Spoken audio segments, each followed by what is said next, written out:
Coming to you from BAFDraft Studio in Bagram Air Field, it is BAFDraft episode 59 with your host. Are you literally changing the thing mid-go, just changing it? Who are you? I'm Matt Zerby. With your co-host, Rob Flowers. And I'm the producer, Gary Wilkinson. Welcome to another episode of BAFDraft. I do like the fact that you're trying something new every time. Okay. You know, we're still trying to find our flow. It's 59 episodes in, and we're still not sure what we're doing. Hey, man, we last longer than some podcasts do. So, yeah. No, I mean, that's very good. Yeah. But just remember, don't talk about podcasts on the podcast. Yeah, the first rule of podcasting is don't talk about podcasting. I'll never hear the end of that. No, you will not ever hear the end of that. And you nor should you. Awesome. So without further ado, without further any introduction of anything, let's do Pack One, Pick One. All right. Hour of devastation. Just going right to it. I see. Seems like everybody's trying to get this podcast going. You want a good whiff of this? No. Okay. No. No, we're not 12. Okay, here we go. Boom. Card number 1. Avon Reedstalker. 3 in a blue. It's a bird warrior. It has flash and it is flying and it's a 2/3. I was in a blue flying deck yesterday, and I did not want any of them. So It's the D in my bread. If you're doing the bread, it's like a filler. You know, if it comes around, I'm already in blue and there was nothing else. Maybe or it's not E for evasion because that's flying. It's still evasion, but it's not the best. There's better ones. Right. So yeah. Well, I think it would fit under evasion more than it would. under D. Okay. Here we go. Next one is Active Heroism. 1 and a white instant. Untap target creature. It gets +2/+2 until end of turn and can block an additional creature this turn. It's a thing. Yeah. Yeah, I always usually I'll end up still. Let's say if I had to pick these two right now, so Right. I'm going with Avon Reedstalker. Yes. I'm not a big instant combat trick guy. That's Nope. just my play style. So. Well, I like the untap ability of it. Yep. The untap is goofy because if they put the unquenching thirst on it, you can untap that creature and then that's true. Surprise attacker. Yeah, they thought they dealt with it. Yep. Get at least get some use out of that useless creature. Yep. All right, next one is Puncturing Blow. 2 That's and a it. red sorcery. Puncturing Blow deals 5 damage to target creature. If that creature would die this turn, exile it instead. That's the one. Yeah, I think we're all in agreement on that. Yeah, 4 mana removal spell. Yeah. Okay, next one is Moaning Wall. 2 and a black. It's a zombie wall. It's a 0/5 defender with cycling 2. Gary, I love you to death. No, I'm thinking. No, we don't need to hear. The wrong way. We don't need to hear. I think we all knew what as soon as you said moaning and you broke composure. Giggling like a little girl. Yeah. What is going on? Hey, Shout out to all the little girls listening. Oh my god. Okay, how do you say this? Ambuscade as another good removal. 2 in green. Instant target creature you control gets +1/+0 until end of turn. It deals combat damage equal to its power to target creature an opponent controls. First off, you saying it's good? It's another good removal? No, they are in completely separate categories. Okay. Ambuscade is so much better than Puncturing Blow. It's not even comparable. Yep. Okay. Instant speed. I was listening to another podcast when they were doing stuff, and this seems to be like a very, very drafted card. So. Well, yeah. I mean, you grab You've them. read the text, right? No, I've actually used it before. I've had a couple of them before. But Yeah, It's literally eat that creature, and then my creature's bigger, and then and then you get a little more in. Yeah, and so it's instant speed. Yeah. I mean, there's so many. That's true. So many beautiful things about that card. Yeah, we're going with the Ambuscade. Ambuscade. Yes. And my pick for best green common. Okay. So it's going to be hard to beat the best green common. Gift of Strength. 1 and a green. Target creature gets +3/+3 and gains reach until the end of turn. Has anyone seen this card played? I think I've played it. I have.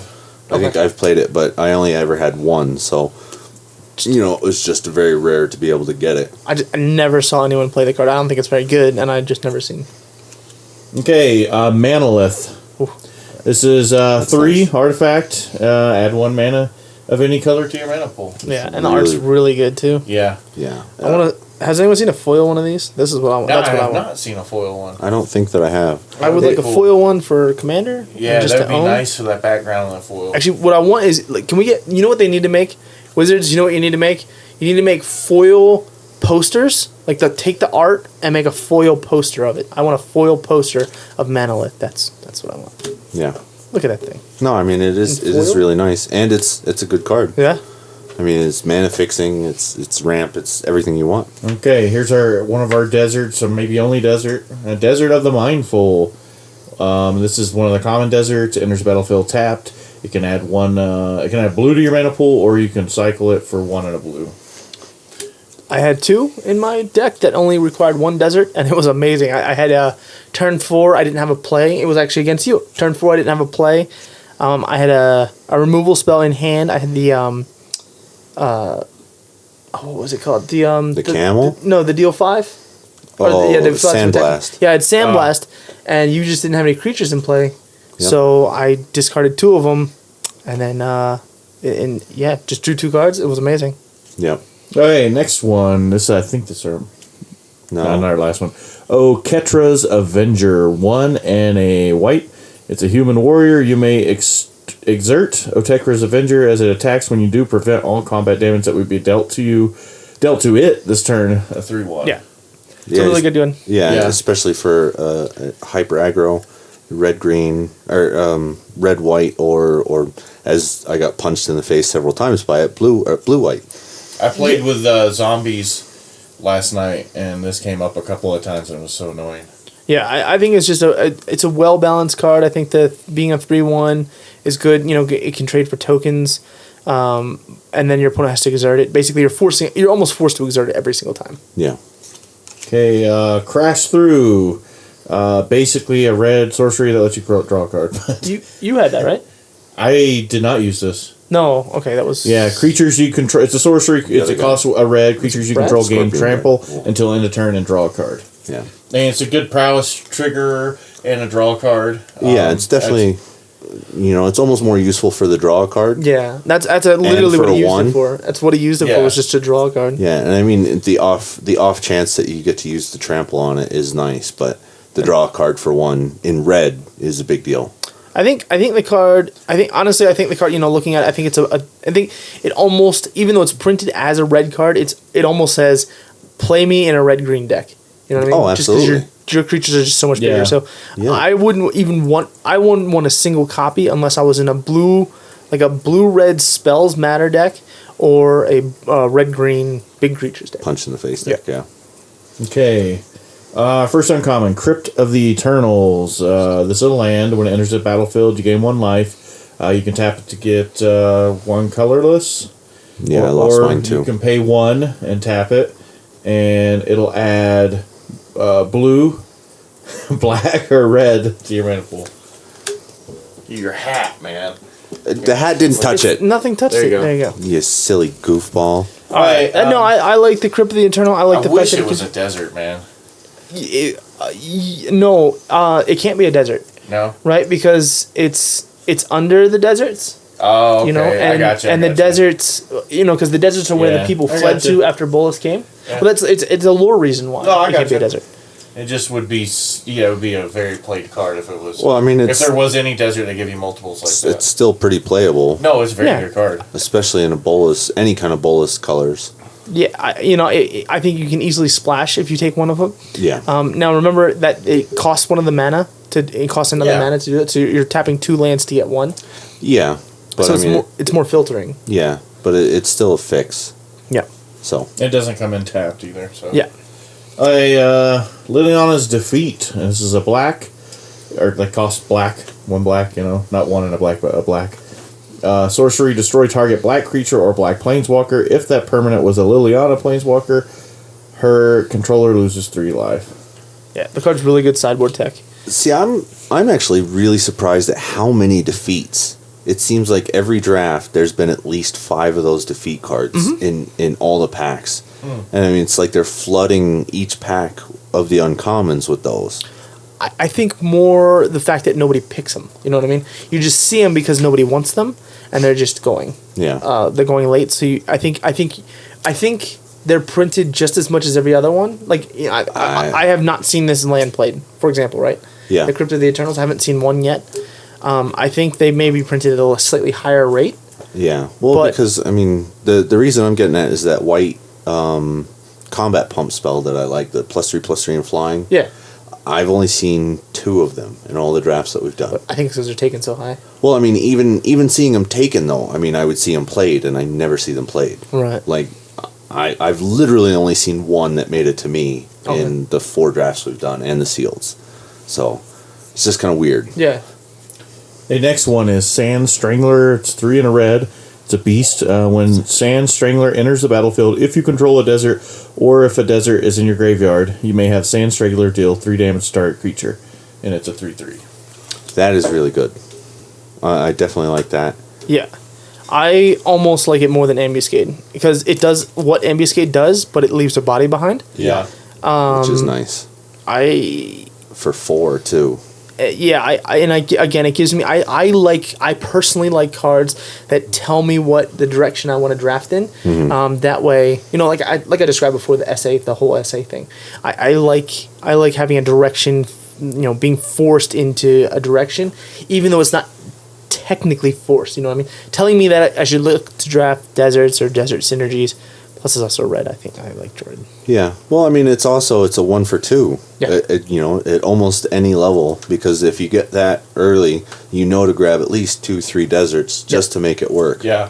And I mean, it's a lightning bolt with, a stand behind lightning bolt. Yeah, which I think slightly edges out Ambuscade just because of the fact that Ambuscade requires you to have a creature, requires the creature to have at least 1 power less than the toughness of the thing you need to kill. Yeah. So I'm going to go with Sand Strangler. But on the same thing with that requires you to have a desert. Mm-hmm. So I'm willing to take the risk, especially pack 1, pick 1. I'm still going with Ambuscade. Yeah, I'm gonna stick with the Ambuscade. Okay, our rare is Hour of Revelation, 3 white. Hour of Revelation costs 3 less to cast if there are 10 or more non-land permanents on the battlefield. Destroy all non-land permanents. It's not bad. And a full art island. Nice. Yeah. It's like winning. It's not bad. The problem is white decks tend to want to go wide, so the one person who wants a board wipe is not the white player. Yeah. So it's sort of like the joke's on you, white player, you get the 6 mana board wipe. Yeah, especially if they've got, they're the ones going to trigger it off where it's cheaper, because they're going to have more permanence most of the time than anybody else. So, I mean, I can see, normally the board wipe would be my pack 1, pick 1, just because it's a board wipe and can get me back from so many situations. The problem is I don't like the cost white, and I don't think it's ever going to be actually white. Like, I don't think 10 or more permanents are ever, non-land permanents are going to be on the battlefield. Oh no, I especially after last night, that's almost every game. Yeah, but at that point, you don't want to be throwing. You hopefully got board advantage, and then you're just throwing that in there for like a Hail Mary in case you fail. It's like you're playing a fail. Yeah. Yeah, and I mean, so 6 mana is reasonable to cast for destroy all non-land permanents. And I think if you take it pack 1, pick 1, so that's the benefit of pack 1, pick 1. And that's the reason why I think we can have this conversation. It's a good conversation to have. The benefit of pack 1, pick 1 is now you're building a deck around it, right? You're going to take your controlling white spells, you're going to take your late game stuff. Knowing you have this in your deck, you can play a lot more recklessly.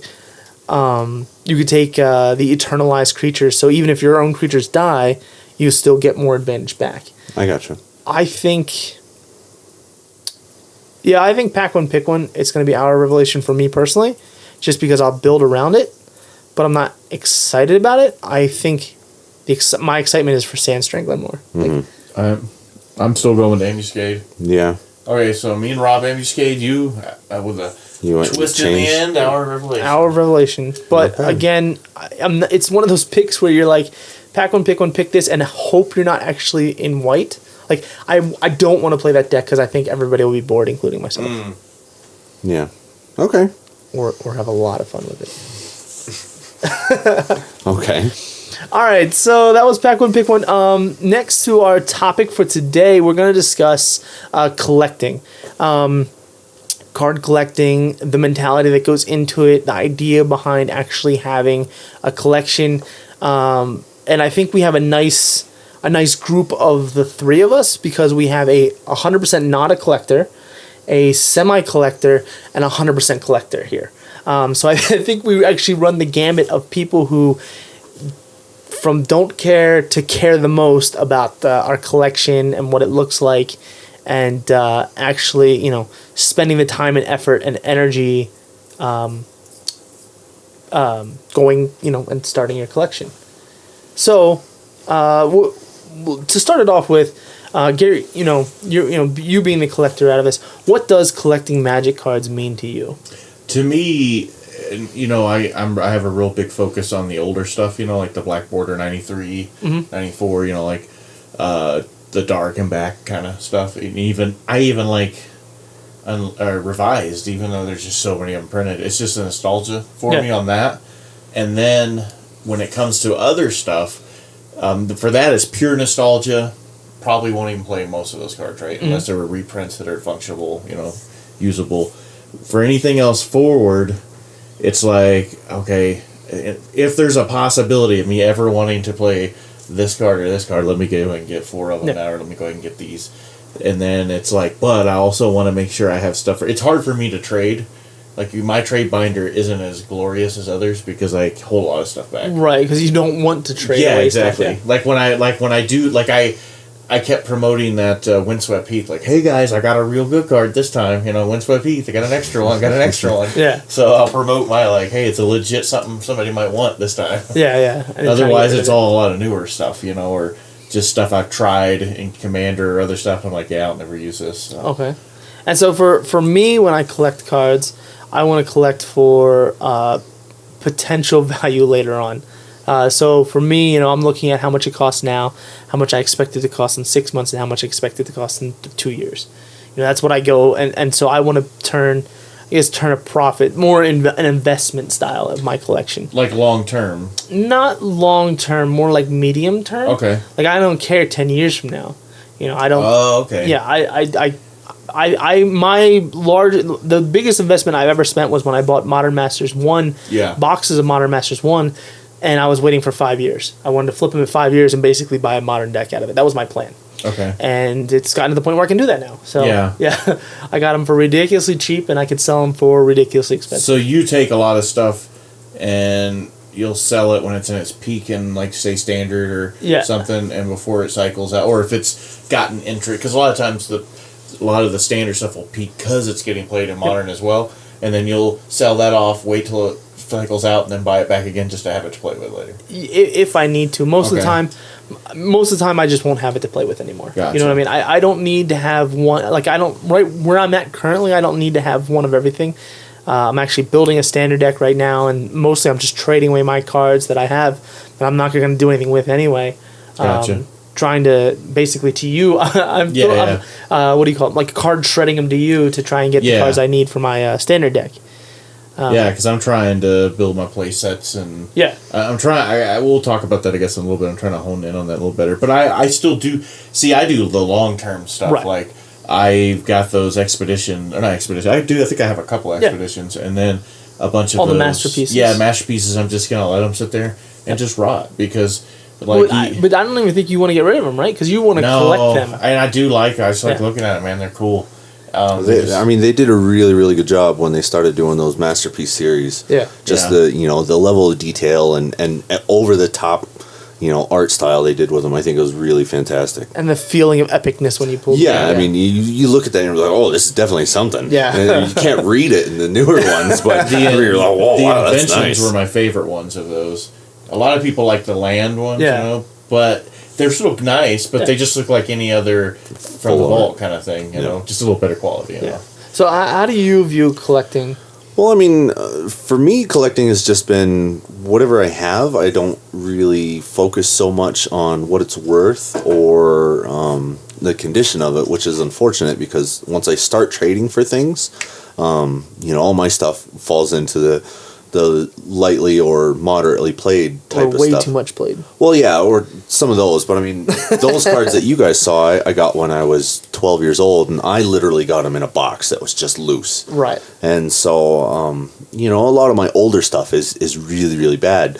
But they're fun cards to play because nobody really remembers them, besides people that actually played way back then. And a lot of the times they add that little bit of unexpectedness to the commander decks is really where I went with those. But for me, the cards, like I've been collecting stuff, and you know, I'll give a lot of stuff away now because I don't want to try and ship home like 8,000 cards right. by the time I leave here. But the main purpose I have for them is, you know, it's like in my brain, I'm in Neverland.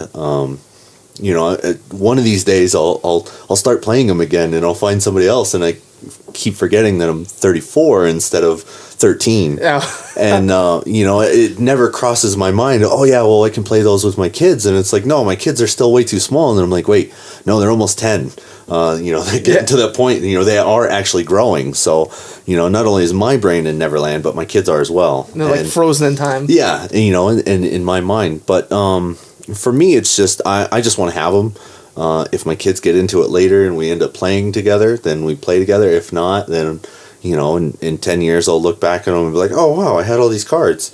And I'm too lazy to find out what they're worth to sell them to anybody, so they're probably just in the trash, or they'll get ruined in the basement or something like that. Stored in the box, yeah. Yeah, now, you know. Now, because I know the last time you were out here, you actually sold all of your stuff. Like, you had your collection, and you just got rid of it all. Yeah. Is that what you plan to do this time, or do you plan to ship what you have home? Like, I guess my question is more, when you collect cards, like after the draft and any cards that you've acquired, are they more short-term collection because of where you're geographically or physically located, and you don't plan to take that with you, or?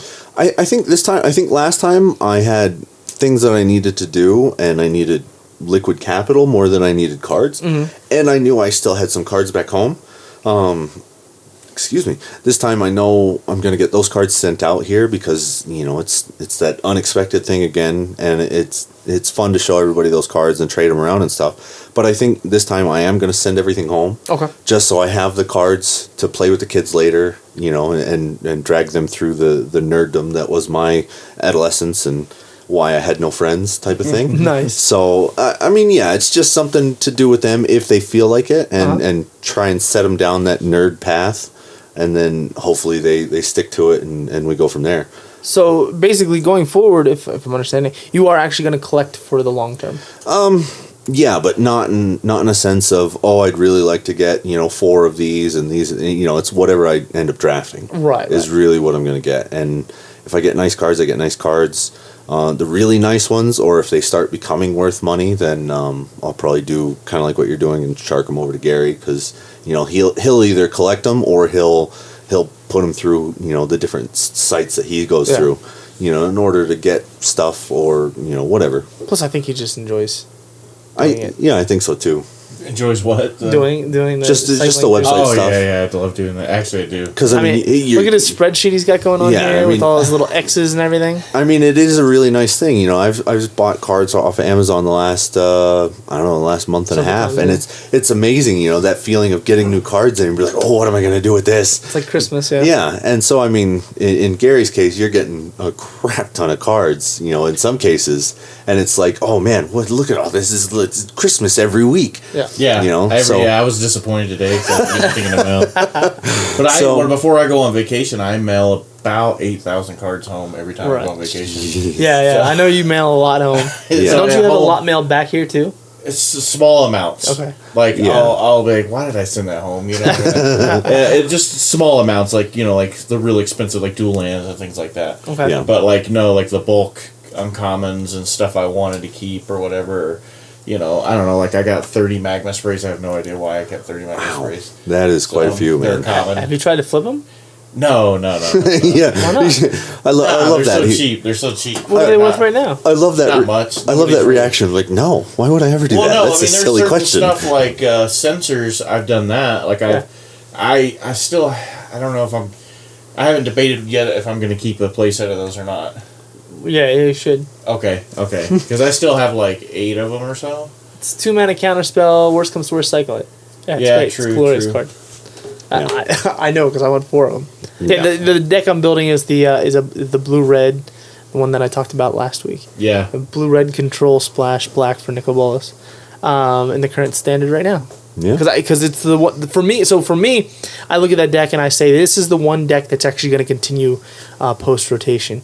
You know, it's going to be affected the least by Innistrad set falling out. Yeah. So I'm the most excited about it, and I think it has the most potential for growth. I think because the field's going to narrow, and most of the time when the field narrows, aggro decks come out of the woodwork because there's so many less answers. But this is a deck that I think has enough answers for Curious all to play threats. it because I have the ramming up red or whatever and that's another deck when the cycle goes around. There's only like one card affected out of it or something. Well, there's actually a lot of pieces. The aggro vampires are going to be gone. Yeah. So it'll be interesting to see what happens with that. I think with that though, I mean, you're talking about when Innistrad drops out, but I mean, the other side of that equation that we're not really talking about is what's coming in, and that's the hard thing to kind of judge around. So I mean, decks can. We're going to lose 4 sets. Yeah. Or four sets and gain 1. Yeah. So it's So we're going to be to this 5. is- We're this at is- 8 right now, right? This is also the first where they're just doing one set. no, it's it's going the to be one 2. after that. There's going to be 2. Oh, okay. Well then, who knows? It may even be the one after that too.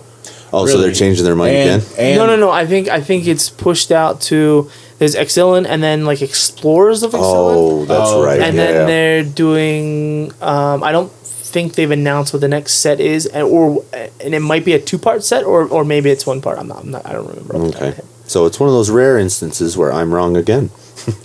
Yes. No, all the time.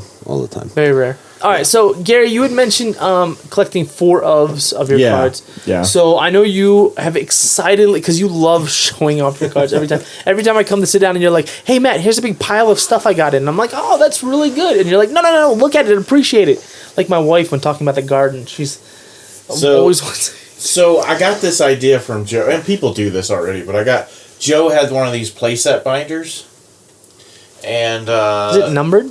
yeah, it's numbered. Why So- is it numbered? See on here, so I can track it and know where to put it back in. Oh, Yeah, so- okay. So he's going full on. Yeah, so I have the binder, Full-on which craziness. is not your normal, 9-card binder. It's the one with 3 rows of 4, Yeah. and so it's for play sets. Just for example, here's the order that Gary has it in, the logic that he's put his cards in. Let's see if the listener can figure out what the logic is. The first card he has is Traverse the Ulvenwald. Then it goes into a There's Dark not- Ritual. There's not and then it's Shadow Mage Infiltrator. But that's the whole point of this. Is not you Flipping don't have the to have a page. logic. The reason why is I can go on this spreadsheet and put it in order Yeah. by alphabetical, and then I know what number to go through. It's Flip like the page, it's the tension sphere. So he is all over the place with a standard, sometimes played, sometimes modern played card, to a combo card played in Legacy, to a card that's not played at all in anything, to a card that's played as a 1 of or 2 of in modern. Yeah, and it continues Yeah, from it does. there. It does go from there. So it's Serum very Visions. interesting to see. His Dark Ritual is a, what is this? the 4th edition. 4th edition? fourth. A 4th edition, a... Invocation. If you look in there, Masterpiece. there's a 4th edition's tucked in here somewhere. I think. The masterpiece, Yeah. and then 2 more 4th editions. Yeah, I have plenty more. But Dark then, Rituals. then his Shadow Mage Infiltrator is the Modern Masters one. The John Finkel. Then it's the Time Twister one. yeah, which is John Finkel. And then the 2 more Modern Yeah. Masters. So it is horrific to look at. Like it Well, scorches the eyes. if you have OCD, then yeah, it is. To me, I just see cards. But see, now you're looking at except for here. We'll get into weirdness again. Yeah, his number 13 up here is Surgical Extraction, which is the English foil, Japanese foil, and then the Phyrexian. And these aren't just these Those aren't are foil. those are the promos. These are the promo ones. Yeah. The Japanese promo one, and then was this Japanese or Korean? Japanese. I think it's Japanese. Yeah. That's Japanese. And then it has the normal one. What is happening here? It's best if you just don't. Harsh A lot of Mentor. it is like the- Why? Why is Harsh Man, Mentor? I still got hopes for that card. I do like the signed. Except for his English autograph I'm making. is so horrible. It's not the nicest of all the ones. Is it signed? It it's is signed. No, that's what I'm saying. Is it signed? Yeah, it is Then signed. shut up. Yeah. Somebody took the time out of their day and signed a card for you. Yeah. You be Stop thankful. complaining. Yeah, it's I don't it's Getting there. it's like I'm talking to my kids. Do you have food in your mouth? I found yes, 2 then be Inquisitions quiet of and eat it. Kozilek just randomly sitting in my thing. I was so happy. Oh, in one of nice. my boxes. Oh wow. Avacyn's. Yeah. Oh, that's pretty. Archangel Avacyn's. So yeah. So anyway, so Gary likes to collect the 4-ofs. Now the reason why we wanted to talk about this specifically is some of these cards that he has in his binder Keep going. as 4-of. Yeah. I'm actually past there right now. 27 and 28 are what I wanted to talk about. So some of the cards, 27. Okay. Is Straven Inspector? Nope. 28 and 29. Okay. So you have 4-ofs of a lot of these things, right? Yeah. You have 4 of Cinderglade, 4 of Thraven Inspector in your not to trade binder. It's a. All right. Anyway, but you only have a 2 of. The intention of this is for me to build decks that I want to build and have them all in it. It's not just my collector binder. That's where I wanted to steer. Okay. You. But no, go ahead. Well, you just sort of answered. Okay, so the intention is you only have 2 flagstones of Tarkir or Tokar, and 2 Phyrexian Revokers. And then I was going to ask you, what is the reason why you only have 2 of these, and it only marked down that you want only 2 of these? No, it's not. You're reading it wrong. That means I don't have those 2. What, the missing This X? is the missing X. If I don't need it, and that's why I say keep turning in the binder, Okay. then I do this. Oh, Lord. Bam. That's the ones I only want 2 of. And it's Okay. not applicable. For those other 2, because I don't want to. Okay, so for Umazaj Jitte, Yeah. you only want 2. For Sword of War and Peace, you only want 2. Right here. Okay. And then you actually put them. Okay. I like Yeah. that. You took the 4 of binder and only put 2 next to the 2. Yeah. And the idea is that he's supposed to be taking pictures as we talk about this and then post it up on the video. Yeah. That's not going to happen. Well, not, Yeah, I'll take pictures of it. Yeah, we'll see about that. I think, yeah. Anyway, I like the idea. I think the set chaos of this is all over. Yeah, the but place. that's the whole point of it, because I'm going to get stuff in or decide I want to add things to it, right?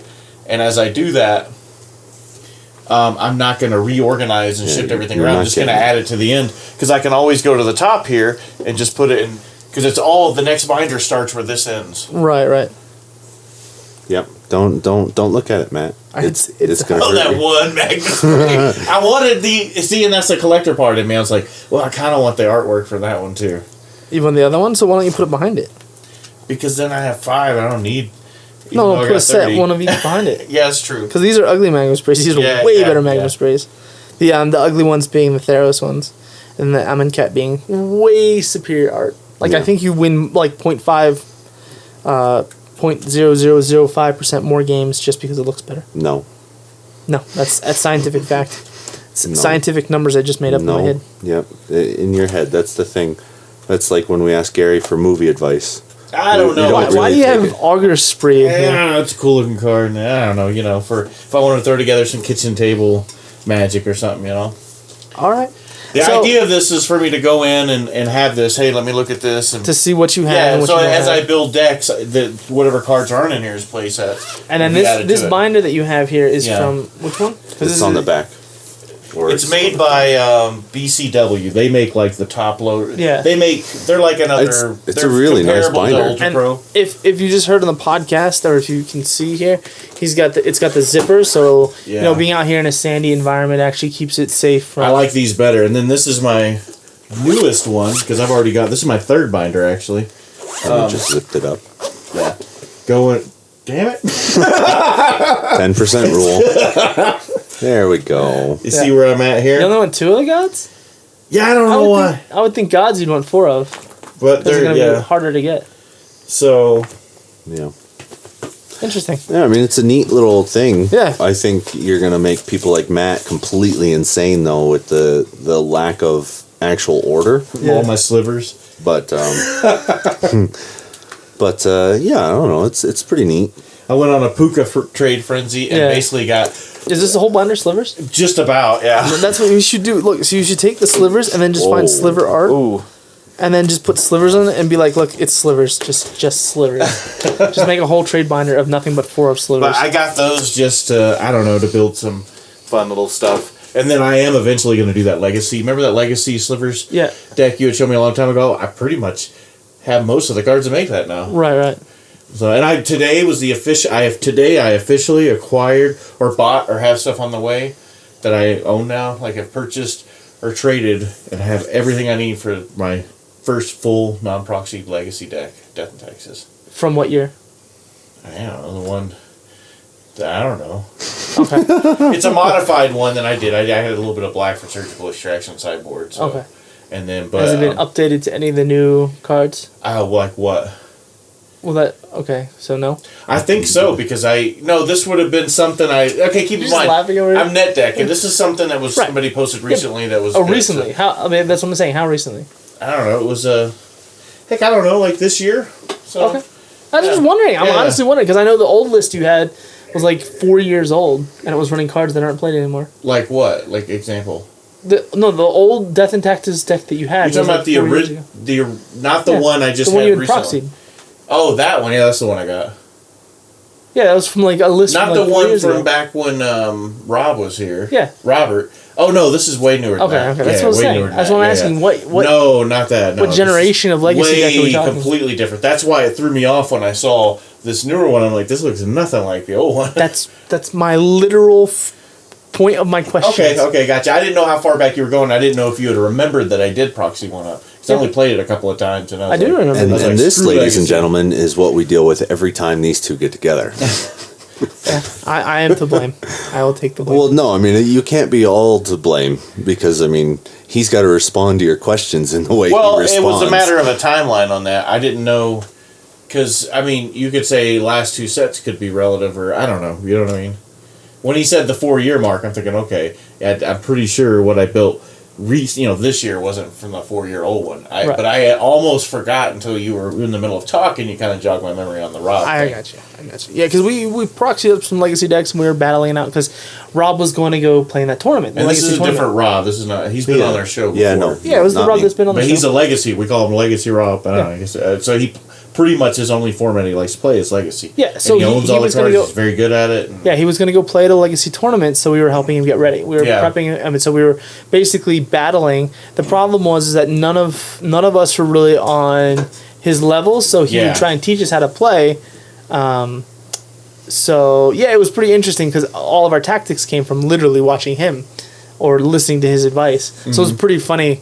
And then he'd beat us with the tactics he taught us. Yeah. So it's almost like, are you really learning anything? But I mean, that's a different podcast. Anyway, so back to collecting. Do you have any plans, Flowers, to actually get some binders? No. Store cards and binders. No. What I'll end up doing is I'll probably get a couple of like 2,000 count boxes. Yeah. And do it that way because as long as I have enough cards, they fit in there fairly snug. Anything that's really worth anything, I'll get some of those like really tight fitting sleeves. Yeah, or that. Like I mean, last night was a perfect example. Yep. What was that card? Essence or whatever. Omniscience. Yeah, that's the one. Yeah, I pulled a masterpiece out of that. Yeah. And it's like a $70 card. That paid for your next several drafts, right? Yeah, paid for the last 3 that I still hadn't paid Gary for, and then paid for the next 4. There you go. So I'm very happy. Yeah, no, I mean it's a win-win for everybody. Well, I mean, that's the second one I've pulled. The first one I pulled the very first sealed event that I was here. I think 24 hours, and I pulled the Force of Will. Yeah. And I was like, "What is this? Is it worth anything?" And everybody lost their mind. Yeah, because it's the most expensive one. Yeah. Yeah, and I mean, it still is probably by a long way. The most expensive one in that set or of all the masterpieces? I think say it's pretty close. That set. Okay. I don't know for the other ones. Yeah. So yeah, I mean, it was pretty neat.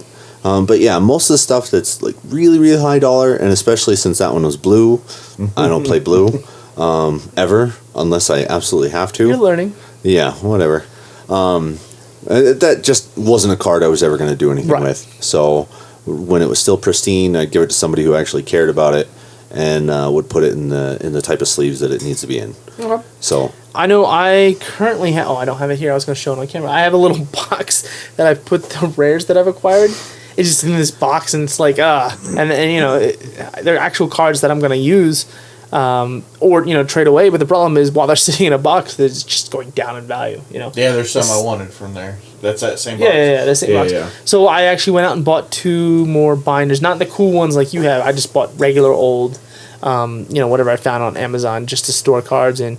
I normally put mine by color, no set, no name, no nothing like that. So it's the chaos that doesn't cause me to have seizures, I guess you could say. See, mine's written down so I could easily find it. Hey, let me Control F. Okay, boom. Yeah, well, and yours is more utility than mine. Like mine is for trade. Like I put the cards in there, Yeah. and I want to get rid of stuff so I can hopefully get stuff that I want, as opposed to where you are basically inventorying. But Yours I is have more of an another inventory binder system. for trading, so. Right, that's But what I I mean, also have 3 2,000 count boxes with everything in numerical order. That's all entered onto CardSphere. Yeah, so I trade those off. But yeah, like I said, this list, what we talked about so far for your collection, is more for inventory purposes yep, than actual trading. This is all stuff that a lot of it I do use. You know, they're interchangeable with decks, and then my big plan in the end is to get them, because most of them have the fitted sleeves on them, to get them all fitted sleeves and all of them the same backing, like, you know, whatever deck, probably some Ultra Pro Eclipses or something, and then just have everything all the same, so then I can just at a whim and have my deck lists printed or something with me, and then on a whim just make up my mind whichever deck I want to play on a whim. And There you go. That's not a bad idea. And then the ultimate plan is to then go back home with all this stuff, correct? yes, and then get duplicates and that little plan you were talking about with me. Maybe try that out. So We'll see. Yeah. We'll talk about that on the podcast. Oh my gosh. Okay, so Yeah, that's an idea of collecting. You know what collecting means to different people, the different mentalities. So I think the cool thing is that you have sort of an exchange, right? So the things that Flowers gets that he doesn't really want that are high dollar, he actually has an outlet for them over here with Gary. But one of the things that Flowers understands when he does that is that he's not going to get the expected value of the cards, right? Yeah, Whatever for the most part. Star City Games is selling it for, the value they have listed there, that's not what he's going to get for it. Yeah. He understands that he's going to get, I don't want to say ripped off, but he's not going to get that value. well, I mean that's the same thing with used cars. Yeah. You know, I mean, a dealership can sell it for what they think, and you get that certain protection with dealing with a dealership or a store in the event of cards. Whereas person to person, it's a lot different. You can haggle, and I mean, you see what type of person they are, and you guys work out stuff, especially when you're in an environment like this where it's a very tight knit group for so long. You know, deals can be made, and enacted later. Yeah. So now the guy that I consider like the Uber collector is Jordan, who was on a few episodes. yeah, he was on there. He has the weirdest oddities I've ever seen. He's into oddity stuff, like I think he's got a Jace the Mind Sculptor that's half of another card and it's foil or something. The miscut, yeah. And a lot of weird miscuts, and Yeah. I saw something the other day, by the way. Who is it? Chris Van Meter. Yeah. He had a card and is like, oh, I get to sell this oddity, love it or whatever. And I'm thinking, what oddity? And somebody asked what, and he said, look in the mirror. The card's face up. It was printed upside down. What? The card was printed upside down. Yeah, it was a weird oddity. So like instead of the it was magic- this, Yeah. the actual card was flipped over, so you had to read it like that. Oh, yeah. wow. Yeah. So it was flipped over long ways instead of short ways. Yeah. Wow. That's Which pretty is crazy. Yeah. Weird. It was cool. He's like, look in the mirror. He's like, oh my gosh. Yeah, that's pretty crazy. Because I buy weird. I see, and I buy like those expensive things. Like Yeah. I have a playset of the what is that, the alternate 4th edition stuff. Yeah. They're a little shinier, a little thicker card. They had somebody else print them, Uh-huh. so I have a playset of lightning bolts. One Birds of Paradise. I think one Birds of Paradise. I might have a playset now. Yeah, I think I bought 3 the more of alternate them. colored ones. Yeah, the alternate ones. Yeah, Do and you they're have- expensive, dude. Now, They're like the real question is, do you have the Hebrew Glory? what is Hebrew? No, It's the only card they've printed in Hebrew, and it's the card Glory. really. Yeah. Huh. It's the only card they printed a special edition Well, of it. the one I really want to get, the cards I want to get a hold of, and they're very expensive, even just the commons, are the Summer Edition Revised. Yeah. So if you look at Revised, they say 1993 on them. Yeah. These were printed in 1994. And that was the Blue Hurricane. Yeah. The miscoloration. Yeah, so that was, they did it to fix some other stuff and then made it worse. Yeah. Awesome. And they're uber rare, because I think only a few cases got out or something. Yeah. They basically, So- and then they had to burn all the rest. And those things are so cool to me. And then you saw my new ones I got. I got that Drakehaven with square corners on it. Yeah. Like one side square corner and the other side's cut. I don't know, stuff like that I like. Yeah, and that's good to have in a community. You know, honestly, if you have a player like that, honestly, and this is being 100%, so no offense, Gary, but if you have a player like that and you're like, and that's not how you view or care about Magic, do not tell them that they're doing something wrong, because if they second guess themselves, now you don't have an outlet for all that cool stuff. Yeah. Like No, because you know what I mean? No, How do you say it without if saying you go it? online, okay, here's the thing: it's a weird market. And people pay money for that. Like, Yep. Jordan would pay a lot of money for some of the stuff. And I'm like, wow, people pay money for that? Yeah. And I'm thinking, so I started hanging on to stuff. Some of it I'll keep, Yep. so I think it's cool. But some of it I'm like, if I can find that niche market for those people that buy that, cool, that's an indirect outlet for me. But I kind of like them too, because it's kind of cool. Right, so I'm a cynical person, so my first gut reaction when I hear this kind of stuff is, you're an idiot, why are you doing that stuff? But then I think to myself, no. Keep that person's hope alive, tell them how awesome it is, so when you get that, cool, awesome miscut that they're really excitedly interested in, now you have somebody to trade with. I've been online, people pay I a lot understand. of money for that stuff. But you got to find it. But and you got it's weird. exactly. You It's got to a- find it's a it. very niche If you market. just throw it up on eBay, you ain't getting crap for it. So Awesome. you So ain't getting poop. poop for it. Yep. Okay. You- All right. So with poop on the brain, how do you segue from poop? By the way, You really can't. I mean, it's just bathroom. my new poop. coworker, I was trying to explain to him why I eat on the other side, Yeah. and he learned the hard way, because the last 4 meals we ate, or 3 or 4 meals, were over here. You know the story after that. He's like, now I know why. He was up really late last night, so Oh my. you gotta be careful over here. All right. So much for the segue. Yeah, the segue is completely Yeah. going to hell. Yeah. Just threw a stick in front of the Segway. Yeah. Yeah, pretty much. It was like a metal stick, like in the gears. In the gears of the Segway, yeah. Oh yeah. Yeah. So that's a face plant and a half. Pretty Thanks, much. Gary. All right, so we'll all breathe in and out. This week in recap. This week in recap. Now, do you have like a segue thing? Not yet. No. Not Just yet. just that hesitation is not yet. What I need, See, you And can this tell. is where I definitely watch need- the episodes. the button. I need a machine. No, you don't need a button. No, as a matter of fact, all I gotta do is have a little thing, right, that plugs into here. They gotta make something like that where I can be like, where I can make recordings and hit play 1, 2, and it says things like Yeah. Geek of the Week, and record. If not, I gotta invent something like that. Well, no, I mean they obviously have it. Every radio show in every history. Yeah, but they have a pretty more. I'm talking something I can just plug into that 4th channel that's not being used, Yeah.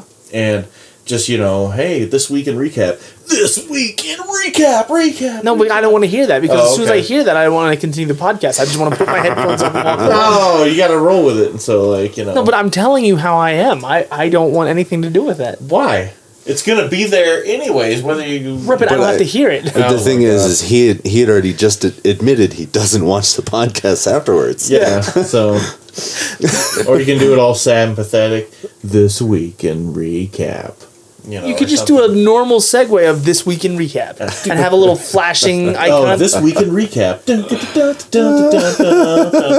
I like it. Yeah. See, now we have a segue. Oh, All right, see, you so would like that. You'd be cool with that. no, Well, yeah, because it's not super over the top crazy Yeah. pants. It's that's the obvious cut to one thing to the No, next. no. I'm gonna have a little thing that does that somehow. okay, you figure that out. Hey, we're Okay. breaking the first rule of podcasting. He was talking about the podcast on Yep. the podcast. Yeah, there I you go. probably could just plug my iPod into I think that that's thing and we're do just it. going to throw that rule out. Aw. No, but I think it's It's, more fun to talk about breaking the rule. I think it's more fun to talk Okay. about. So I mean, So this week in recap, Sunday, I got to try out some of Flowers' modified decks that he had built up. He has his commander decks that he has built, and he's been slowly acquiring more cards for it Yeah. through trade and, like he said, No, Amazon. Amazon. Yeah, that's I'm trying about to- it I'm anymore. trying to give we just did a collection thing. I'm trying to do. Yeah, no. Okay. Well, I mean, nobody had any of the cards that I wanted, and they're willing to get rid of them. So Yeah, we played against one of the newer players, not super new, but we played against a newer, for me, playing with player. yeah, And he had the beautiful Platinum Angel out, and turns out none of Flowers' decks, because he had one of the decks and I had another one of one of Flowers' decks. Yep. I had you Rith, had Rith, yep, which was amazing. and you had Cold Eyes. Yeah, I was running Lovisa Cold Eyes. All right, and none of us had anything to. No, continue. I'm hearing this weird noise. No, they're doing the honey truck. truck. Yeah, gotcha. Nothing like getting distracted. Okay, and so the opponent had a Platinum Angel out, which Platinum Angel says your opponents can't win the game, you can't lose the game. Yeah. And your decks had no enchantment or artifact destruction? Yeah. Well, they do, but it's not in there yet. Yeah. And that's the problem is, all the stuff has gone into Omnath that deals with all those things. Right. So I still need to get the cards for Rith especially. But I've bought just about all the $1 and $2 cards I can. Now I'm up into the $6 and $10 cards. Okay. Like Aura Shards and stuff like that, to where it's every time a creature enters the battlefield. Yeah. So that's the goal. Oh, Aura Shards and that. Anyway, so we basically stopped playing the game of Commander because we didn't have a way to win. Yeah. With the Platinum Angel out, and we basically changed to this different game to see how much damage we could do while it could only attack for he can only attack for 4 or 5 points of damage a turn. Yeah. And you were hitting. Well, almost. So our record is that we got him to negative 428 life before he ultimately won the game. That it was ridiculous. It was pretty absurd. I think it's a record for us anyway. Out here. Yeah. It's our record for the lowest life total a person's ever had, and still won the game. And I think the other thing too is that was only over the course of 3 or 4 turns. Yes. Because I know I was hitting for 50 to 60 a shot. Yeah. And that was with 5 creatures. Yeah. So it was pretty interesting, and your Rith deck really worked out nicely. That was so beautiful to watch that happen because it definitely didn't the rest of the night that I played it. Yeah, so he had the token doublers and token creatures and token. Basically, his deck is centered around creating tokens and creating and spamming out 1.5 billion tokens. And in one turn, Rith hit and created 106 tokens. Yeah. And the very next turn, it then doubled that. Yeah. Because of what's it called? Anointed Procession. Doubling all the tokens. And that was only because they got rid of the parallel lives. Because you actually had both were on the battlefield for a turn. Yeah, you had parallel lives and Anointed Procession before they took out one of them. Each one token would then create 4. Yeah. And then it was even better. He pulled out the Myconolth or whatever. It's a fungus. It's Devour 2. And he sacrificed 40... No, it was 20 tokens. Yeah. And then at the beginning of your upkeep, it puts 40 tokens. Yeah, it creates a 1/1 sapperling for each each +1/+1 counter on Mykonoth. Yeah. And it had Anointed Procession, so every turn he's pumping out 40. Yeah, 41 ones. And they were all green, so if Rith ever hit again, he would just make that many. So it was pretty crazy, and I was very, very happy of how it worked out. Yeah, and then I had to. We also had the spell that said all your creatures get +1/+0 and menace. Yeah. All attacking creatures get +1/+0 menace. So all the little 1/1s were actually 2/1s because all they were doing is attacking. Yeah. And he wasn't. The opponent wasn't going to block because he had a Platinum Angel that nobody could deal with. So. Yeah, pretty much.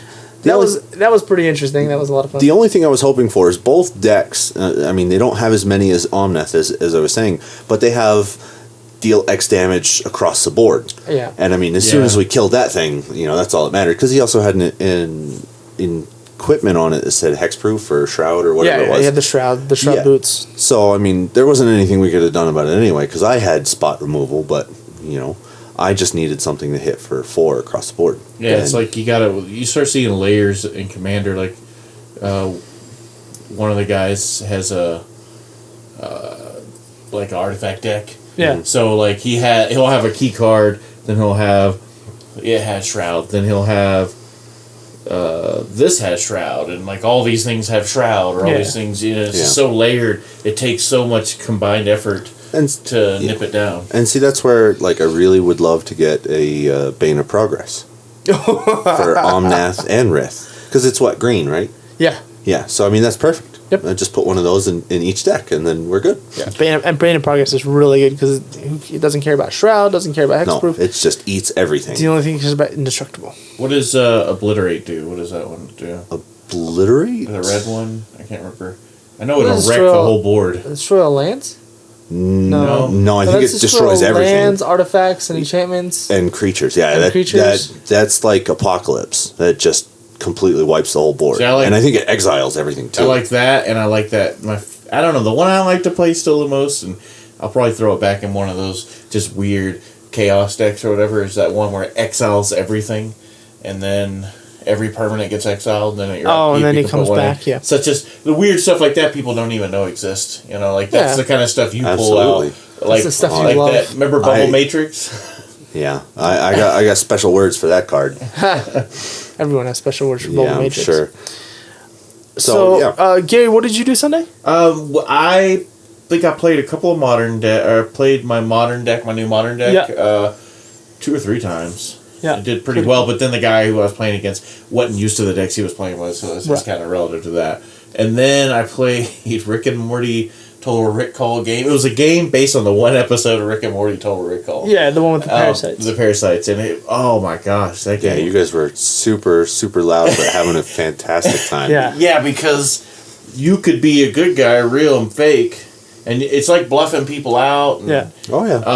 And then things get switched around, and it's really hard to win. It's easy to win if you're a parasite, but you got to be tricky. And then it's hard to win as a group. So that was fun. So we did that. And the way we played is we rolled a dice, and whoever got the lowest roll got to pick what we played. What game we played. So then we played that. Can't think of the name of it. You said there was a New York version of it. The King of Tokyo. Yeah. So it's made by... Tokyo. It's a Richard Garfield game, which is very prominently posted on there. So it's one of his games, and I can kind of see some of his design in that a little bit, and it was fun. That was pretty fun. Oh yeah, no, I mean you guys were having a really good time with that too. Yeah. So we did a couple of games of that, and that was pretty much it. But it was fun. Yeah. Okay. Awesome. Anything else you want to talk about your decks? Any of the modifications? Like what going forward? Any changes or? Yeah, I mean, like I said, I'm getting into the expensive cards, and then Lovisa probably put some more board wipe damages. But that one. There's a couple of cards that newer player he had pay 3 mana and get another combat step, which is amazing. Yeah. Because I also have combat celebrant in there, so I think that's almost an infinite. As long as you have mana, you can keep doing that. Correct? Yeah. Yeah. So I mean, that right there is pretty fun. But that one is that's a straight punch in the face deck as fast as I possibly can, because if you kill 5 of my creatures, I lose. Yeah. More or less. One board wipe, you're done. Well, I mean, not necessarily one board wipe, because I still have Lovisa, and she gives haste to my warriors, and they're still going to hit really hard. But 2 or 3. yeah. I mean, you start getting rid of creatures here and there, and then I draw lands for 3 or 4 turns. I don't have any way to pull anything out. And then Rith, like I said, I need the expensive cards now. Okay. Aura Shards, there's Aura Mutation, there's Artifact Mutation, and the mutations both do the same thing as destroy target either artifact or enchantment, and then you put that many saplings. And they all came out in the time of Rith, but now those are, I think, like $10 a piece. Are they really? Yeah, they're stupid expensive. So I haven't gotten the stones to pay for those yet, because I have other things that I want to do with my play money. So, and then Omnath, I think, is almost done as far as I'm concerned. Right. And I mean, that thing... Just modifying for new cards coming out. Yeah, and that thing is just... I mean, you guys have all seen it. Yeah, it's fun. Get 3 turns with nobody paying attention and you win. Yep, pretty much. Yeah, it goes completely off. So that's a lot of fun, but that's really it going forward. Yeah. Cool. So Monday we had nothing happening, and thank God. Yeah, so I'd actually asked Flowers if he wanted to hang out that night, and he was like, "Nope, I'm done. Screw you." And so it was actually me and one of the other guys I work with, works in the same building as me. We went to the chow hall, and we happened to be sitting in the chow hall, and the guys next to us. Anyway, I thought they were talking. We both thought they were talking about the Sword of Truth book series, like this other table next to us. And so asked me, what are they talking about? And I was like, oh, they're talking about the Sword of Truth. Come to find out, it's a different series that's basically a clone of Sword of Truth. Sword of Shannara, or whatever. It's Terry Brooks. It was it was really big in its own right. Yeah. But it's not as, I guess, epic as Sword of Truth. Okay. Because, there's It's kind of like the Dragonlance of not in Dragonlance. I got you. It's like 30 books long, and they just, whatever story they feel like doing, they just do. Nice. So, good stories, but So not... his description of it sounded exactly like Sword of Truth. So Josh and I both thought he was talking about that. And Josh was like, well, that means he's a nerd. And I was like, yeah, of course he's a nerd. Who doesn't have nerd conversations at random chow hall tables, on a military post? And then he's like, no, he's a nerd. And I was like, yeah, he's a nerd. Like, okay, I'm thinking I'm with you on there. We're all nerds here. And then he's like, no, you should invite him to your community. And I totally wasn't even thinking, oh yeah, it's not commonplace to have nerds talking about nerd stuff. So, and I want to bring that. Anyway, we invited him to come into BAFDraft, and we invited him to come to our events. And he actually came out on Tuesday, so that was really fun. And it was the very next night. Yeah. He was going to come out on Thursday, but then he wasn't feeling so well. Yeah. Anyway, I say all that to say is if you're in a community where your numbers can dwindle or they can increase, or you're just looking to meet people, and you overhear, or if you see somebody has a magic card, or look for the Yu-Gi-Oh tattoos, or Yu-Gi-Oh cards, or let's say they're talking about the new Spider-Man movie out, take 2 seconds out of your time to be like, hey, you guys talking about Spider-Man? You guys into comic books? Are you guys into whatever it is that's your hobby?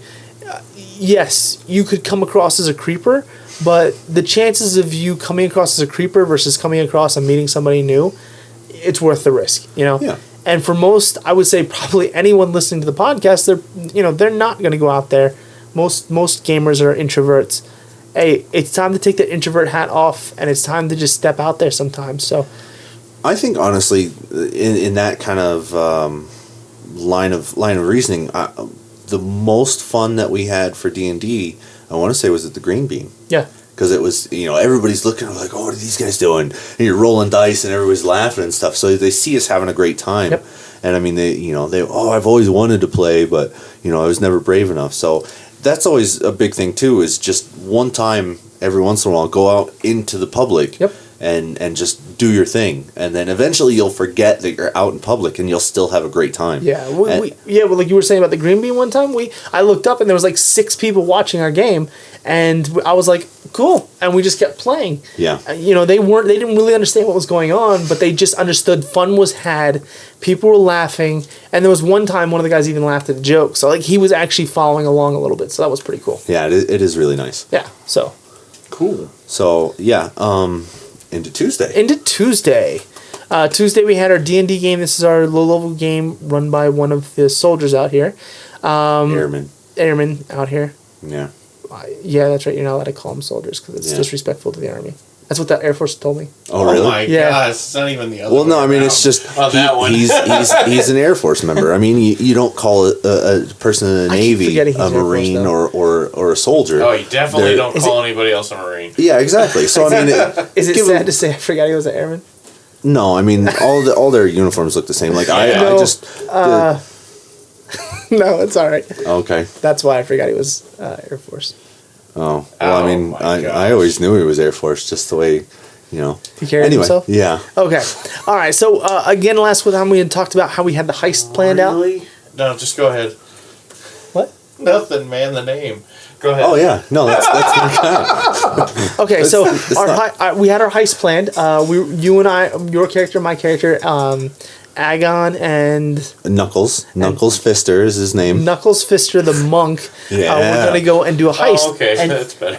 and you were a shadow monk, Yeah. which was we were doing for the whole infiltration thing because your background was spy. Yes, it was a lot of fun. Yeah. So we went and did our heist. We broke into the house. No problem at all. None. We encountered a guard. He was subdued, thanks to assassination. Yeah. Non-lethally subdued. He was asleep, at least for the time being. And then we went downstairs. We saw somebody else happen to be breaking into the same place as well. We made him go to sleep. Turns out he was another player. Yeah, the individual we invited to the game. Yeah. So we just didn't know we were sleeping him, but he fell asleep. Yeah. Asleep. Yeah. Then there was another guard, 2 more guards, and another guard. So Yeah. it was a total of 4 guards. And your genius plan, which So again, we were going into this place to find the cults, the cultists their plans, Records. their records, Yeah, their yeah. data, and how the town was basically supporting them to basically call out the cult. Yeah, so, you know, it's basic mob type stuff. Yeah. You know, there's records of us paying these guys off so they don't run through the town rampant and stuff. Right. And So we wrote a note on the guard, basically staging so that the guard, it looked like the guard was being paid to steal the plants. yeah, And then everything went bad fast. so fast. So fast. Because we let the cat go out in front, and she proceeded to get whooped on a little bit at the last one. Yeah. And the guy actually spotted me somehow. I think I rolled a 2 on the die and still got a 19 for my sneak. Yeah. And spotted me. And then it went from there. But yeah, it definitely went downhill. So the building that we were in, the municipality building that we were in, was a port authority. The port authority building had a portal to another dimension, and that dimension happened to be occupied by a bunch of cultists. And in the infinite wisdom, our wizard decided that he wanted to Rambo style go in. Yeah. And he proceeded into the portal full of cultists, followed by the monk Knuckles, Fisty. yeah. Knuckles. And what was even better is our wizard had almost no combat spells. Yeah. And level 3, so probably like 15 life. Yep. And so yeah, he said, I'm going invisible and I'm going in there to get the children. Mind you, we finally made peace with the new guy. Yep. And in our enthusiasm, he was knocked unconscious, so he was at 1 hit point. He was at 1 hit point. And we had burned through basically all of our abilities. All my key points were gone. Yeah. Oh, I had 1, but I only have 3 to begin with. And yeah, so he went in. And then you decided to follow. Yeah, because I couldn't let him go by himself. And then the rest of the party basically stayed back to watch, because my out of game hope or my in game hope was that they would come back after they saw it was too much, because even when they poked their head through, it was like 10 people in there. There was 8. 8 There people was in there. 7 fighter types and a wizard. Yeah. And he wanted to go in anyway. So you guys went in. We waited and waited and waited, which turns out was only 18 seconds. We waited 18 seconds, and then we're like, okay, this is a bad thing. So our barbarian, the cat person, decided that the barbarian was going to go barbarian eyes, and then charge through. Yep. And we were like, oh, okay, well, if the barbarian, I was like, because I'm more of the. You're a very neutral character in this. I mean, I don't remember what your alignment is, but you're like, I'm not going to stick my neck out. Right. When there's silly things happening. Exactly. I'm not a suicidal character. Yeah. That's we'll say that on the podcast. Yeah. Anyway, so the rest of the party went in, and by the time we went in, there was nothing really left. So, Well, the monk was down. Yeah. Because basically I jumped across the counter that was there and got pummeled by 3 fighters, and he actually went to work with his crossbow, and I think he killed 3 of them. Yeah. 3 or 4 of them by himself. the wizard, yeah. Yeah, and I just took too many shots and I went down, and first death save. Yeah, you failed your first death save, Yeah. and then critically failed your second. Yeah, and I looked at it, and I, there's kind of a standing joke about how I love making characters, and I don't mind dying, and I actually was really starting to like him, and I had plans for where he was going, and now he's gone. Yeah. He's gone.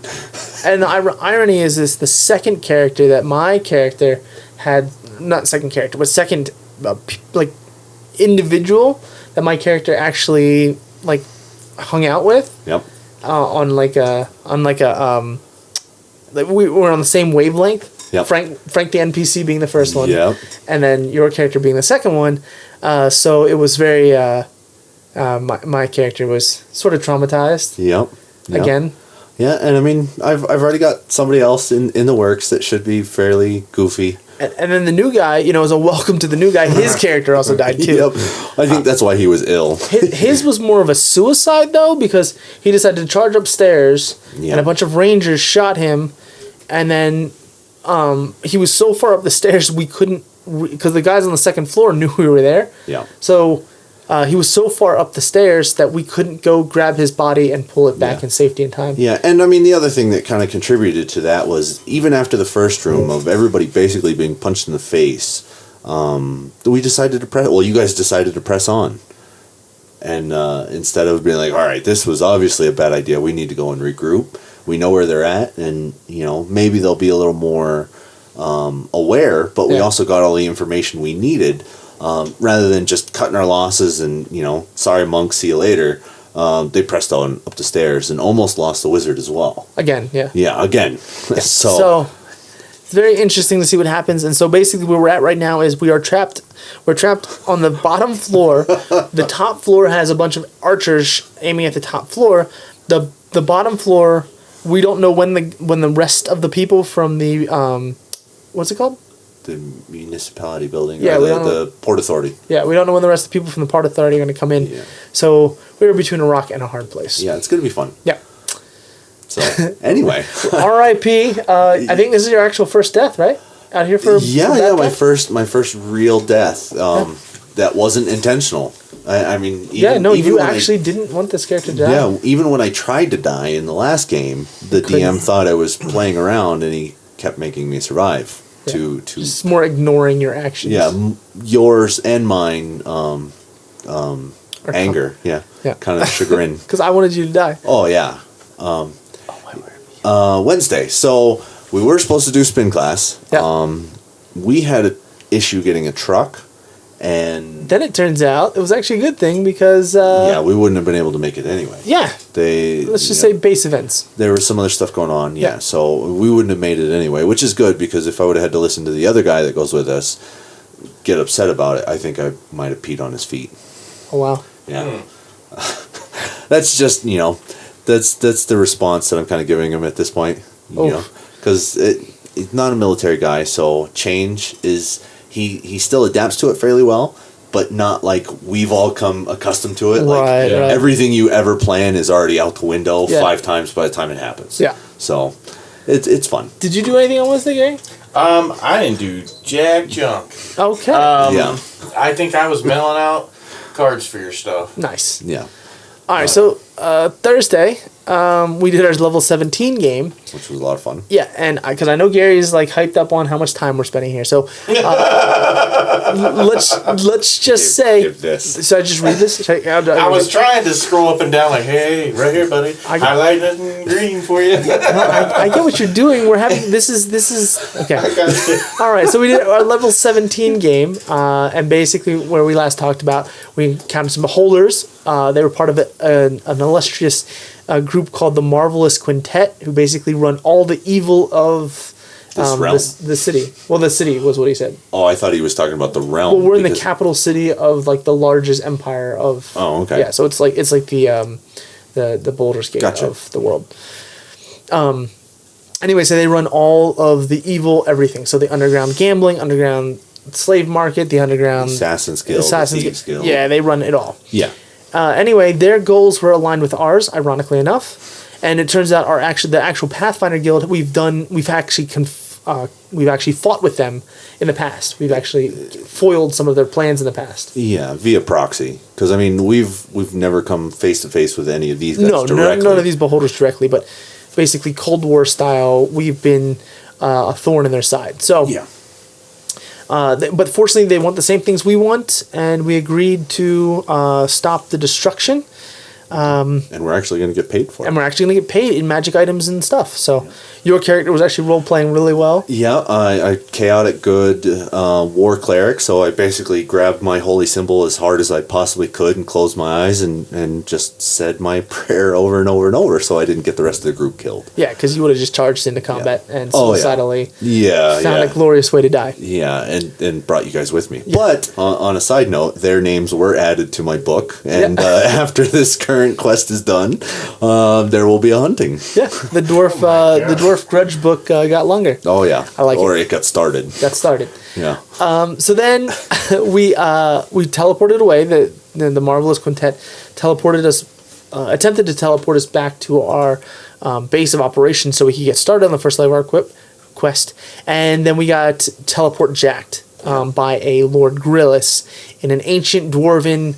He was an ancient dwarven built castle for the elves. Yeah.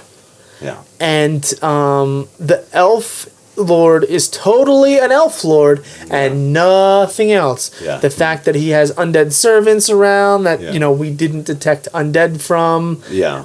How many air quotes can I put on this thing? All of them. Yeah, no, it's a lich. It gave off Yeah. major lich vibes. And we did a huge circle and didn't end up in the same spot we started from. Yeah, magic maze, getting into his labyrinth. Yeah. Yeah, it was definitely either a really powerful fae because of the maze. That's a fae type thing. But since it was in a building and not in the woods, I'm pretty sure it was a lich. Yeah, and just a huge amount of magical power is just being expended for nothing. Yes, like for ridiculous things. Yeah. Anyway, so he wanted the same thing as the Marvelous Quintet, with the addition. Oh, basically, he has different plans though. His are more. The Marvelous Quintet was more like, do it, go, leave our presence now, come back and get some prizes.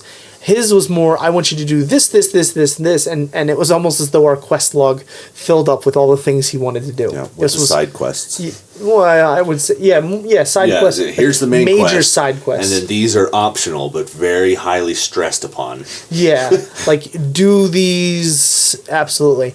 And then the one thing he wants is he told us where he gave us a general idea where an artifact was, and he said at the end of all of this, I want the artifact back. Yeah. In exchange, he'll give us information. Yep. That about seems more things that can possibly kill us. Oh, about in more the hopes of getting some treasure later. More places of treasure, but he would already have the artifact that he anyway. So it was the hook. It was the definite campaign hook. Oh yeah. And I thought it was pretty interesting. It basically has us visiting the whole map. Yeah. So it'll be interesting to see where it goes from here. Yeah, and I mean, unfortunately, due to even though I couldn't detect anything with my cleric, I knew something was off, and I basically didn't say anything the whole time. Yeah, but just clutching that holy symbol, going, "This is also evil," and then added another name. Yep. Oh yeah. So. All right. So, oh my word, Gary, we got it. We understand. What? I'm just rolling down. I understand. Things. All right. So Friday, Gary. What's up? Yeah, Friday, man. Yeah, that was last night. So. He's talked. I've talked. Now. Oh yeah, we had 7 people show up. So that was pretty good, considering things. Yeah, I mean there was other things as to why people didn't show up because they're lazy. We did a 7-person pod draft of Hour of Devastation. Yes, Hour of Devastation, Amonkhet, Yeah. And then I brought a new person. Yes. So, your new coworker. Yeah, so that was kind of cool. And he was just learning. I mean, really just learning. Yeah, so. like you had taught him that day how to play. Well, no, he had played the day 2 days before. Yeah. And then that day. Oh, my bad. But we were too busy and I couldn't show him every day in a row, And I was able to get him some stuff that, was free, so that was kind of cool. Yeah. So what did you draft? I was a little distracted because I was trying to help him. So, and I don't do good. Sometimes I'm multitasking. Depends. Sometimes I'm on point. Sometimes I'm not. Sometimes. Yeah. Sometimes. This is one of those normal times, and I was not on point. But I ended up getting. It was red blue, which I kind of like. I've just been kind of gravitating towards that. A couple of the Unquenchable Thirst. Couple of the deserts, some red removal, stuff I thought would kind of jive together, but my mana curve is a little jacked up. It was I had too many big creatures there, but it worked. It worked a little bit better. I mean, you just demolished me in like 10, 12 minutes or something. And then I was thin. I didn't have a good. I guess I don't know, man. I was just out of it, for that. But I still had fun, Okay, nice. Flowers, would you run? I beat the new guy. Yeah. Whooped his butt good. Oh man. I actually ran a black green. I didn't have any of the -1/-1 counters that are usually associated with this. It was really just black green kind of decent stuff. So I actually wrote on here, I wrote Rock Value. So the deck that you ran was actually used to have a name, and it was called Rock.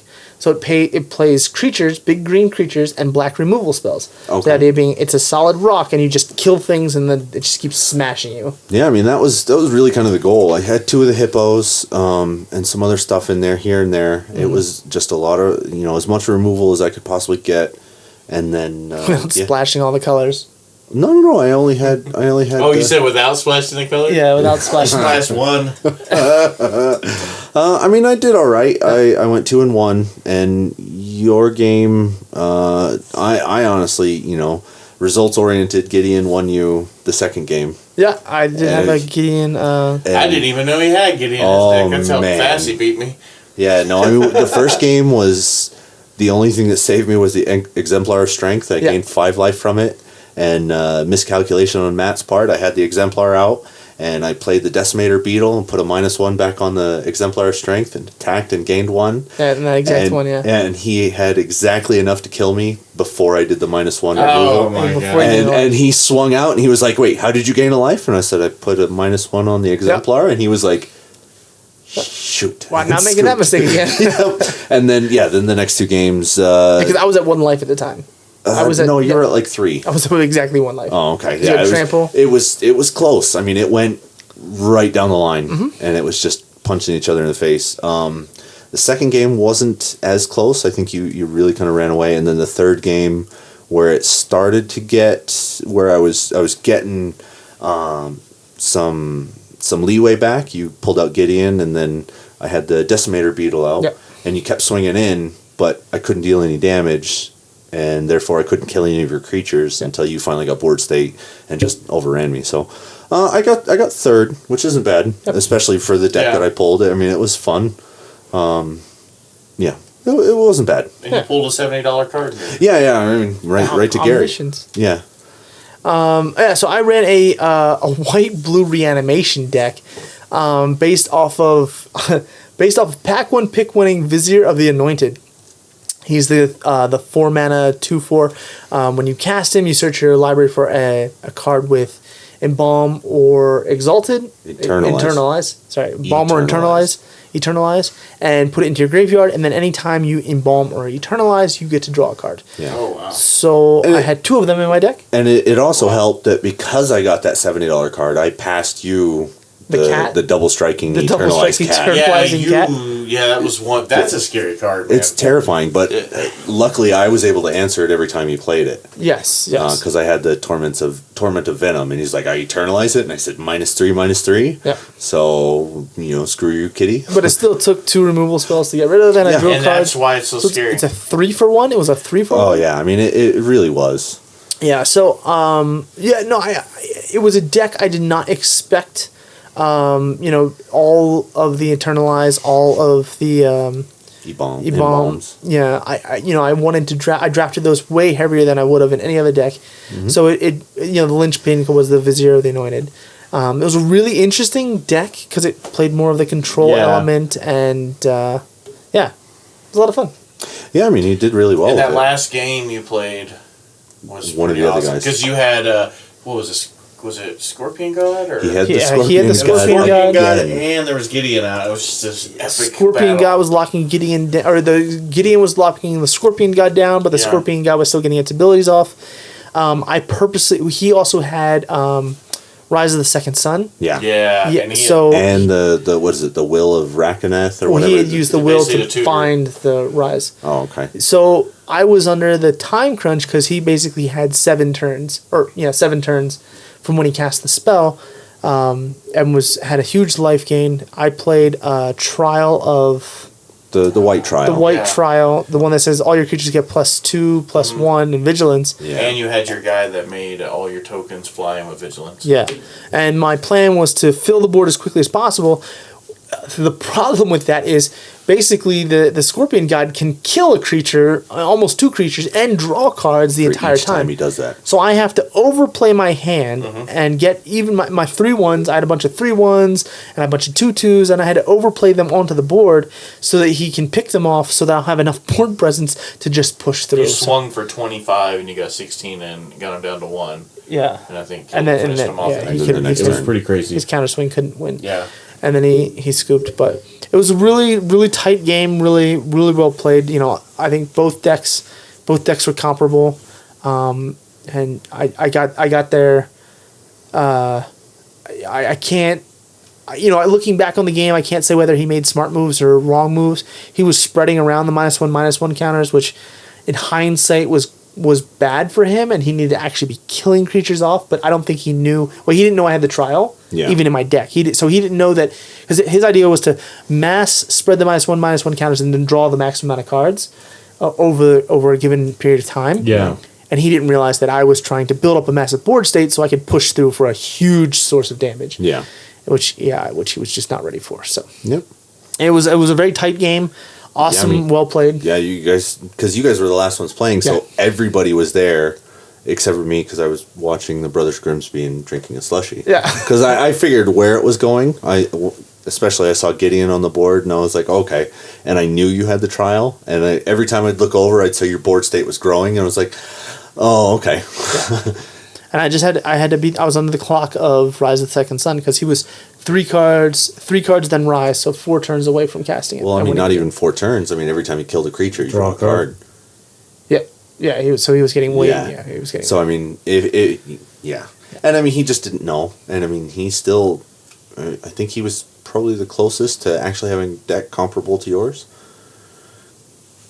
No, I think your deck was up there. You really got mana screwed in game 2, so I think that led to it. Like game 1 was really close. Game 2, you got mana screwed. In game 3, I think you misplayed a couple times. Yeah, no, I always do. And your deck was also strategically misaligned to mine, because your removal spells were the put 3 -1/-1 counters. Then your opponent has the choice of discarding a card or sacrificing a creature. Yeah. And with all of my Eternalize and my Embalm, I was almost drawing a card, because if I had an Embalm in my hand, I would just put that in the graveyard. And if I had an Embalm on the battlefield, or Eternalize on the battlefield that would get better, I would just sacrifice a creature, and then it would come back better and draw me a card. So yeah, I think it was more of a bad matchup. A matchup in my favor, as opposed to you not having a good deck. I think your deck was actually on par with some of the other ones. So okay. Cool. All right. So, well, that's another episode of BAFDraft, and you can check us out on SoundCloud and on iTunes under The BAFDraft, and you can follow us at Twitter at @the_BAFDraft. And if you look up here and you're watching the video, you'll see all the links to all the cool places you can go, and then on because you're gonna put it in the video. it's gonna be right up there. That's I thought you were talking about this. Wow. And then obviously underneath the comment section you can see the links to our YouTube channel, and then SoundCloud and the iTunes and all that. And then we also have a Facebook page. It is facebook.com/TheBAFDraft. So that's it for episode 59. We are tapping out. Talk to you and see you next week.